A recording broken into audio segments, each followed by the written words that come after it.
नमस्ते recording club में RC Sandeep हाजिर हूँ आज the story of recording club part 433 लेकर के। और आज है 8 जुलाई 2026 बुधवार। और जहाँ तक मुझे याद आता है शनिवार के बाद आज कहानी रिकॉर्ड हो रही है, यानी 3 दिनों का ब्रेक इसमें आ चुका है। खैर, तो बात वहीं से शुरू करते हैं। 2022 की चर्चा चल रही थी। जब भी मैं आप लोगों को सुनाने की कोशिश करता हूँ और इसके बीच में अगर कुछ गैप वैप आता है या मैं सोच रहा होता हूँ इस कहानी के बारे में, तो फिर कुछ और नई चीज़ें मेरे सामने आ जाती हैं। चलिए, खैर ये सब तो चलता ही रहेगा सिलसिला। लेकिन बात चल रही थी कि एक ऐसा प्रोग्राम आया जिसको पूरा देश और बल्कि पूरा विश्व, जहाँ जहाँ भारतीय थे वो सब सेलिब्रेट कर रहे थे। तो इससे रिकॉर्डिंग क्लब कैसे अछूता रह सकता था? बिल्कुल नहीं रह सकता था। और एक साथी ने, जो कि स्वयं उस प्रोग्राम में बहुत सक्रिय थे, यानी बहुत ज़बरदस्त तरीके से सक्रिय थे, एक को एंकर की भूमिका में थे, उन्होंने अंदाज़ा भी लगाया बिल्कुल ठीक। और वो प्रोग्राम था 15 अगस्त 2022, आज़ादी का अमृत महोत्सव और हमारे स्वतंत्र होने के 75 साल का जश्न। जी हाँ, इसी की बात कर रहा था मैं भी, और जवाब भी बिल्कुल ठीक दिया दीपक शर्मा जी ने। बात ये हुई कि चलिए, कन्वेंशन की घोषणा हो गई थी, तैयारियां चल रही थी, लेकिन बाकी के जो काम हैं उनको कैसे छोड़ा जा सकता था? जैसे the story of recording club को नहीं छोड़ा जा सकता है। अब आप तो जानते ही हैं, कुछ न कुछ यूनिक करने का कीड़ा हर वक्त दिमाग में बैठा रहता है। और ये अलग करने का जो कीड़ा है वो न जाने कहाँ जा कर के थमेगा, रुकेगा, क्योंकि रुकना तो है ही एक ना एक दिन। चलिए, तो बात करते हैं उस आज़ादी का अमृत महोत्सव। 75 साल हो रहे थे। अब हमने कहा भाई 75 को कैसे शामिल करें। एक तो हमने क्या किया कि ये घोषणा कर दी कि भाई साहब 750 मिनट तक, ये आजकल मैं बताता हूँ ना कि 400 मिनट तक 400 अंक होगा the story of recording club का, या अभी जो 10 साल का जश्न था वो 10 घंटे तक चलाया हमने। तो ये सब चीज़ें बहुत हमारे लिए बहुत पुरानी है। और वैसे भी यहाँ तक आते आते तो हम 2021 में बेमिसाल 5 साल, 2022 में सिक्स्थ सेंस, इस तरह के तमाम प्रोग्राम, स्मृतियाँ, ये सब कर चुके थे। तो कोई बहुत बड़ा इशू नहीं था। इशू सिर्फ एक था, जो कि शायद सबसे बड़ा था। उन दिनों हमारी टीम, जो कोर टीम थी, हमारी ओरिजिनल जो कोर टीम, उसमें से मेरे अलावा एक आध साथी ही सक्रिय थे। उनका नाम आप सुन लेंगे अभी आगे। ज़्यादातर साथी उन दिनों सक्रिय नहीं हो पा रहे थे या अपने अपने कामों में व्यस्त थे। ये एक बहुत बड़ी चुनौती थी। और ऐसे में एक व्यक्ति निकल कर के आया जो पूरे 750 मिनट लगातार डटा रहा, बना रहा। न जाने कौन सा जुनून सवार था उस पर। हालांकि मुझे मालूम है कौन सा जुनून सवार था, लेकिन मैंने कहा चलो, क्लब का तो भला ही हो रहा है, जुनून होना अच्छी बात है।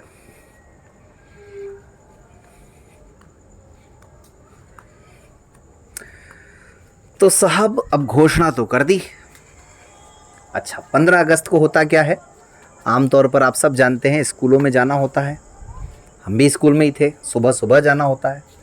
750 मिनट कुछ ऐसे टाइम पर आपको शुरू करना है जब आप समय पर ख़त्म भी कर दें। पता चला दिन में 2 बजे शुरू करें और सुबह के 4 बजे ख़त्म करें, तो वो तो ठीक नहीं होता। इसलिए एक टाइमिंग भी तर्कसंगत हो, रैशनल हो। और क्या समस्या थी? मेरे फैमिली मेम्बर रक्षाबंधन के चक्कर में आए हुए थे, मेरी बहन वगैरह, मेरा भाई, उसकी वाइफ, ये सब अजमेर आए हुए थे।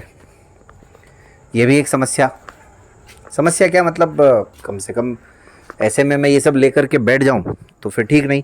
इसलिए ये तो तय था, मतलब 2-3 बातें बहुत तय थी। जो लोग मुझे जानते हैं, वो प्रोग्राम तो होगा, और मैं ये जानता था कि प्रोग्राम तो होगा, लेकिन मैं ये भी जानता था कि मैं शायद पूरा समय ना दे पाऊँ।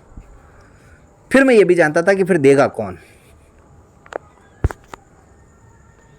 लेकिन मैंने कहा ना, रिकॉर्डिंग क्लब यहाँ तक पहुँचा है, ये रिकॉर्डिंग क्लब के परिवार के सदस्यों के समर्पण के बलबूते पर।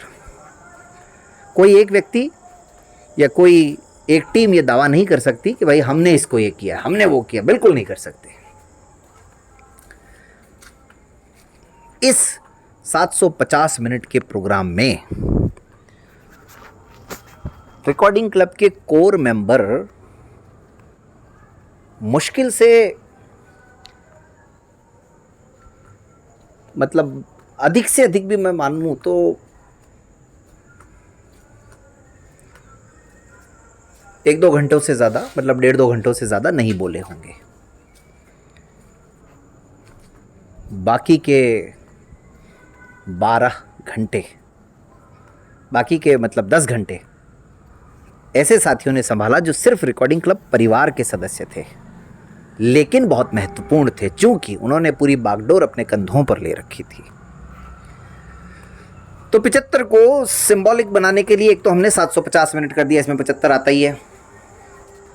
दूसरा हमने क्या किया, प्रोग्राम सुबह 7:20 से शुरू होगा, 30 घंटे का एक तरह से वेटिंग टाइम रहेगा, 7:20 से 7:50 तक, और 7:50 से रात मतलब शाम को 7:50 पर ये आपका पूरा हो जाएगा। 750 मिनट का दायरा, सुबह 7:50 से रात को 7:50 तक। ठीक है, ये हुआ तो हो गए 750 मिनट। और क्या किया हमने, एक चीज़ हमने ऐड कर दी। उन दिनों ऐप नया लॉन्च हुआ था, मतलब ऐप तो लॉन्च होने को लगभग साल होने आ रहा था, लेकिन 10 महीने करीब हो गए थे। जून महीने से हमने पेड कर दिया था, अभी कुछ भाग पहले ही मैंने ये कहानी भी सुनाई थी आपको, और 249 रुपये उसकी कीमत थी। एक अच्छा मौका है, हमने कहा चलिए। तो लास्ट के 75 मिनट हमने क्या किया, इसको 75 रुपये में कर दिया ऐप को, सिर्फ 75 रुपये में लास्ट के 75 मिनट। और आराम से कम 20, 30, 40 लोगों ने उसको भी सब्सक्राइब किया उस दौरान भी। तो कई बार इसी तरह के काम रिकॉर्डिंग क्लब करता रहा है, इसी तरह की तैयारियां रिकॉर्डिंग क्लब ने की हैं, और जो पुराने साथी हैं उनको तो बहुत भरपूर तरीके से ये सब बातें याद होंगी। अब साहब 15 अगस्त का दिन आ गया। अटल जी की एक कविता भी है शायद, 15 अगस्त ये दिन, ये 15 अगस्त का दिन ये कहता आज़ादी अभी अधूरी है, ऐसा कुछ है ना। वाकई में अधूरी है आज़ादी। मैंने भी एक बार एक कविता लिखने की कोशिश की थी कि आज़ाद हुआ है देश, हाँ मगर आज़ाद हुआ है देश, मगर क्या हम सचमुच आज़ाद हुए, इस राजनीति के चक्कर में सारे सपने बर्बाद हुए। लेकिन अनफॉर्चुनेटली उसको पूरा नहीं कर पाया। तो ये बस यूँ समझिए कि ऊपर वाले के भरोसे छोड़ दिया कि अमृत महोत्सव मनेगा तो मनेगा कैसे। सुबह सुबह स्कूल भी जाना है और प्रोग्राम भी करना है, और 750 मिनट में कोई ब्रेक भी नहीं आना चाहिए, और फैमिली को भी ये नहीं लगना चाहिए कि भाई सारा मामला तो रिकॉर्डिंग क्लब से ही जुड़ा हुआ है। अब सिस्टर के हस्बैंड, उन लोगों को थोड़ा अजीब लग सकता था ना। रक्षाबंधन का त्यौहार भी उन्हीं के आसपास ही था, उन्हीं दिनों के आसपास। तो साहब तय कार्यक्रम के मुताबिक सुबह 7:20 पर जूम का लिंक तो चालू हो गया। विद्यालय में प्रोग्राम भी शुरू हो गया, विद्यालय का प्रोग्राम अटेंड भी किया। और उन दिनों मैं ये भी बताता चलूँ, याद दिलाता चलूँ कि मैं ब्लाइंड स्कूल अजमेर में पोस्टेड था। तो एक प्लस पॉइंट था कि घर से बहुत नज़दीक था, आने जाने की दूरी का जो समय था वो बच गया।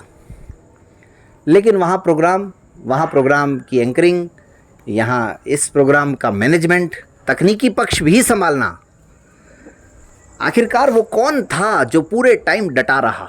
किसके बारे में मैंने जिक्र किया और उस पर कौन सा जुनून सवार था। खैर जुनून तो नहीं बताऊंगा, लेकिन वो स्वयं ही समझ जाएंगे। तो ये सब कहानी क्या थी और किस किस ने इस 750 मिनट का रास्ता तय करने में मदद की। शायद पहला और आखिरी ऐसा प्रोग्राम रहा होगा रिकॉर्डिंग क्लब का जहां रिकॉर्डिंग क्लब की टीम के अलावा बाकी सब ने मिलकर के उस प्रोग्राम को संभाला। और यही रिकॉर्डिंग क्लब की असली पूंजी भी है और असली पहचान भी है। चलिए अब इंतज़ार कीजिए, बताऊंगा आगे कि ये कैसे क्या हुआ था। लेकिन आप सब करिए रिकॉर्डिंग क्लब को सब्सक्राइब, यूट्यूब चैनल को, वीडियो को लाइक तो करें, और जो भी वीडियो आपको पसंद आता है वो लाइक करने के साथ साथ अपने दोस्तों के साथ शेयर ज़रूर करें। रिकॉर्डिंग क्लब का छात्रावास बिल्कुल निःशुल्क आपके इंतज़ार में है। अगर आप विद्यार्थी हैं, किसी भी प्रतियोगी परीक्षा की तैयारी कर रहे हैं, तो 31 जुलाई लास्ट डेट है अभी एडमिशन की रिकॉर्डिंग क्लब के छात्रावास में, जो कि अजमेर में ही है, राजस्थान में है।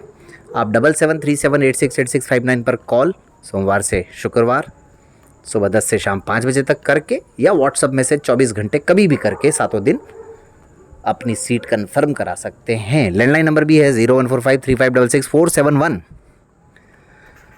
और रिकॉर्डिंग क्लब ऐप आपकी सेवा में है ही 499 में। वैसे जो छात्रावास में आता है उसे ऐप अपने आप मिल जाता है, इंटरनेट मिलता है और RO युक्त पानी की व्यवस्था, 24 घंटे पानी बिजली की व्यवस्था, और भोजन और चाय इत्यादि इत्यादि इत्यादि तो है ही। पढ़ाई का अनुकूल माहौल, रीडर का सपोर्ट, फ़ोटोकॉपी वगैरह का सपोर्ट, ये सब तो मिलता ही है। खैर चलिए, तो अब कहानी को यहीं समाप्त करते हैं। मिलते हैं फिर किसी और भाग में। आपकी प्रतिक्रियाओं का इंतज़ार रहेगा। नमस्कार।